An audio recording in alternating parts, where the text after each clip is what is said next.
बुत जो सफ़ा और मरवा पहाड़ियों पर पूजा जाता था। ये वो बुत थे जिसे लोगों ने अपने हाथों से नहीं तराशे थे, बल्कि ये जीते जागते हकीकी इंसान थे। उन्होंने खाने काबा के अंदर ऐसा क्या जुर्म किया था जिसकी वजह से अल्लाह ने उन्हें ऐसा खौफनाक अजाब दिया जो आने वालों के लिए इबरत की निशान बन गई।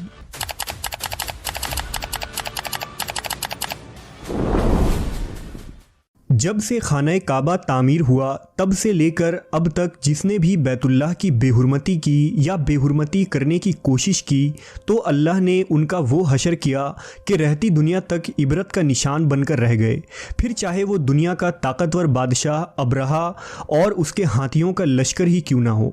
इसके अलावा तारीख़ में कई ऐसे वाक़यात मिलते हैं कि जिन्होंने काबा शरीफ की बेहुरमती की और उनको अल्लाह ने दर्दनाक अजाब देकर तबाह कर दिया। इसकी एक मिसाल इसाफ व नाइला है। इसाफ बिन याला और नाइला बिनते ज़ैद दरअसल कबीला बनी जुरहुम के एक मर्द व ज़न थे। नाइला एक खूबसूरत और हसीन लड़की थी जो अपने कबीला में यमन के किसी इलाके में रहा करती थी। ये खूबसूरत हसीना कबीला बनी जुरहम में अपने हुस्न की नुमाइश किया करती थी। वो फहश लिबास पहनकर घर से निकलती थी और कबीला के नौजवान उसके पीछे पीछे चलते थे। हर कोई उससे ताल्लुकात का ख्वाहिशमंद था। उन्हीं लोगों में कबीले के सरदार का बेटा भी शामिल था जिसका नाम इसाफ बिन याला था। इसाफ और नाइला आपस में मोहब्बत कर बैठे और ये मोहब्बत बहुत ही जल्द खबासत में बदल गई। उन्होंने आपस में नाजायज़ ताल्लुकात कायम कर लिए और जब कभी मौका मिलता तो दोनों जिना में मशगूल हो जाते। इस तरह ये सिलसिला यूं ही चलता रहा। जब उनके घर वालों को इसका इल्म हुआ तो वो उनके खिलाफ हो गए, जिस वजह से उनके मिलने पर पाबंदी लगा दी गई। एक दफ़ा का वाक़या है कि बनी जुरहम का एक काफ़िला हज करने के लिए मक्का के लिए रवाना हुआ तो ये दोनों भी उस काफ़िले के साथ हज के लिए चल दिए। काफ़िला मक्का पहुंचा और ये हज के अय्याम थे। उन्हीं दिनों का वाक़या है कि एक रोज़ काबा में लोगों की तादाद बहुत ही कम थी और आसपास कोई भी मौजूद न था, लिहाजा शैतान ने उनके दिलों में वसवसा डालना शुरू कर दिया। वो दोनों खाने काबा में दाखिल हो गए और इस तन्हाई के आलम में ज़िना करने लगे। उनके इस खबासत और काबा की बेहुरमती पर ज़मीन और आसमान कांप उठा। समुंदर की मौजें जोश मारने लगी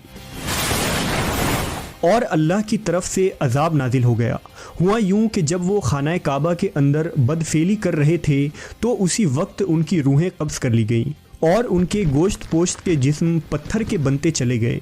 ये लम्हा इंतहाई खौफनाक और अजीबो गरीब था। दो जिंदा इंसान अजाब इलाही के तहत अब पत्थर के बन चुके थे।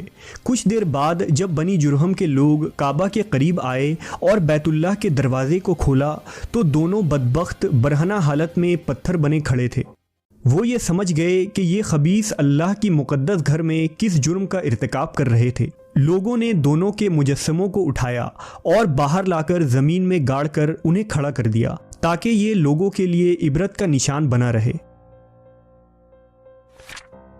कुछ दिन गुजरने के बाद मक्का के लोगों ने इसाफ के बुत को उठाकर कोह सफ़ा के मकाम पर रख दिया और नाइला के बुत को उठाकर कोह मरवा के मकाम पर रख दिया।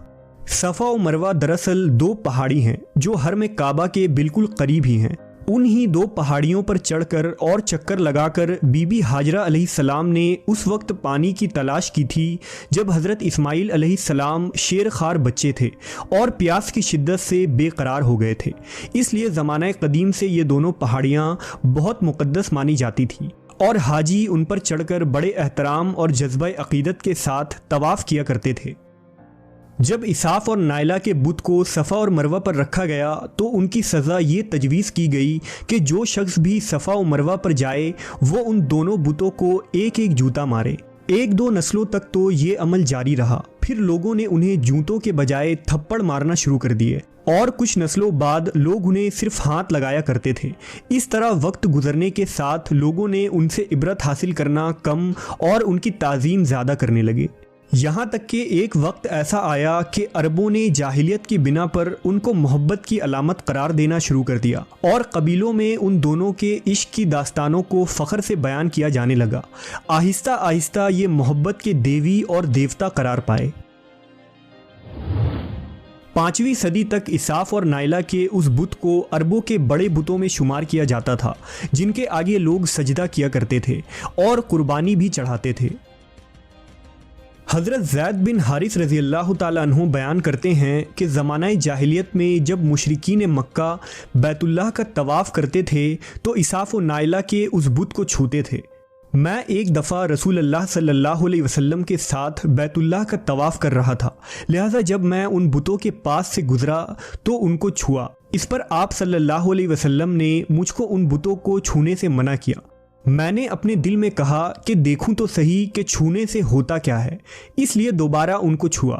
آپ صلی اللہ علیہ وسلم نے دوبارہ ذرا سختی سے منع کرتے ہوئے فرمایا، کیا تم کو منع نہیں کیا تھا؟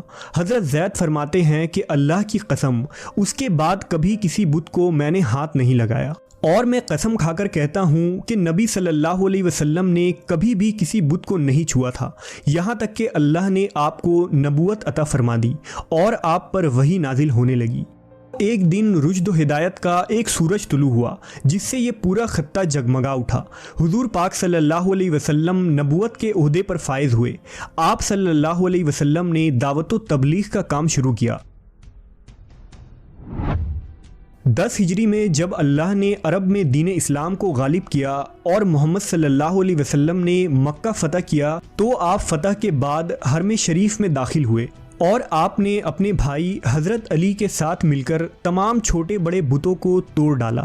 آپ بت توڑتے جاتے اور یہ فرماتے جاتے کہ حق آ گیا اور باطل مٹ گیا، بے شک باطل نے مٹ جانا ہی تھا، یہاں تک کہ خانہ کعبہ تمام بتوں سے پاک ہو گیا۔ پھر آپ صفا اور مروہ پر تشریف لے گئے اور اساف و نائلہ کے اس بت کو اپنے مقدس ہاتھوں سے توڑ ڈالے۔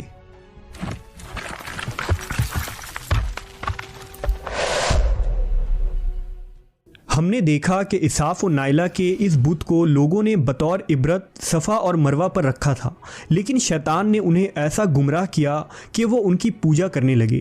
صرف یہی نہیں بلکہ زنا جیسے بدترین جرم جسے کعبہ شریف کے اندر کیا گیا تھا، لوگ اس داستان کو فخر کے طور پر بیان کرنے لگے۔ ہونا تو یہ چاہیے تھا کہ ان کے اس بدفعلی پر لعنت کی جاتی، لیکن عربوں نے اس گناہ کو داستان عشق بنا دیا اور اساف و نائلہ کو ایک رول ماڈل کے طور پر پیش کرنے لگے۔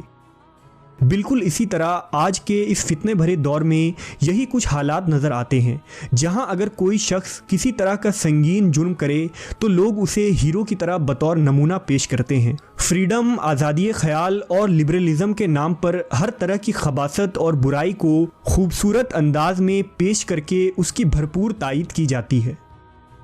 اللہ رب العزت سے دعا ہے کہ اللہ ہمیں ہر قسم کی برائیوں اور فتنوں سے محفوظ رکھے اور شیطان لعین کے وسوسوں اور چالوں سے حفاظت فرمائے۔